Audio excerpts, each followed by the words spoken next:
The Chicago Bears lose to the New England Patriots. They're now 4-5 on the season. Leave your comments below. What do you think of the Bears now as they lose to the New England Patriots? I said at the time that Matt Eberflus was hired by the Chicago Bears that I didn't think that was the right hire at the time, because I said his name's not hot in these streets. Why is he the head coach for this football team? And I said at the time of the announcement, he would never see the shovel going in the ground to Arlington Heights for a new stadium. And guess what? He might not make the rest of the season based on the way the Bears have been playing because it's going in the wrong direction. I heard chants of fire Flus at Soldier Field, and good for you, the Bear fan, for letting your voice be heard to the McCaskies, to Ryan Poles, to the entire Bears organization that this shit is not good enough. I'm glad that you're able to have your voice heard because this is not going well at all.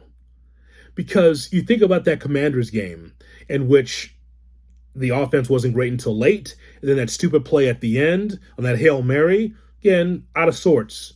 So you could turn the page on that and get to the Cardinals, right? Beat the Cardinals, strong fan support.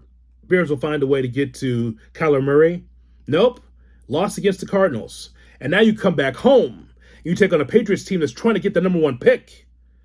A Patriots team that's no good. Coming in 2-7, and they run all over you. They run all over you. That's amazing. It really is. It shows you where this football team is. Some people will bullshit you into thinking that, well, Matt Eberflus gets along with the players and they play hard for him and he's demanding and all this stuff. If he's all those things, if he's a player's coach and he's demanding, then why do the players play like this? If they're really behind Matt Eberflus and really, then how come they're playing like this? How is it that in back-to-back games, Caleb Williams got sacked 6 or more times? Back-to-back games, we haven't seen that since 1993. So here's the offense's problem. First of all, no imagination from Shane Waldron. Number two, Caleb Williams, when he does have time to throw, he looks around and no one's open, which is also another issue because you have all these weapons, nobody's open. And then number three, Caleb sometimes holds the ball too long and gets sacked. And so just like Justin, just like Mitch, just like other quarterbacks of the past, when you have a shitty offensive line that's not on the same page, it looks like that. When you don't have key blockers from your running backs to your tight ends to give Caleb Williams time to throw or to run, it looks like that.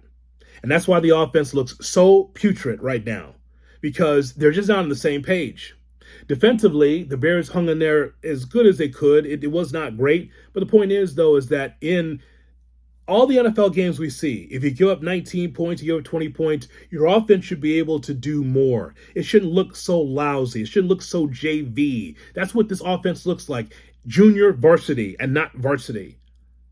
And Caleb Williams, for all the pomp and circumstance, I said at the time that he was drafted, look, don't look for Patrick Mahomes. Don't look for him to be this great quarterback coming out of the box because there's growing pains. The point is, though, is that he can't develop unless he has protection.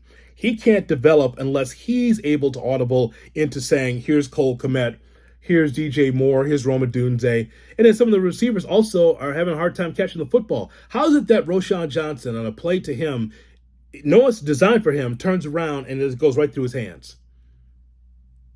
When you are the Bears, you don't have time to have drop passes. You can't have that. So tonight, Ryan Poles and Kevin Warren and George McCaskey, they need to sit down and think, do you really want to move forward with this when we as fans are saying Eberflus should be fired? He should have been fired after year 2. I said at the time, oh no, he's so good with the players, blah, blah, blah. You upgrade everything else, but yet the head coach is still there. So I'm not sure if Eberflus can be able to make it for the rest of the season. This is the shits right now. And it's just like any other Sunday that we've seen for years with this Bears team. Just when you think they've turned the corner, 3-game winning streak, things are going well, the offense seems to be clicking, and then all of a sudden they can't get out of their own way because they try to outdumb the room.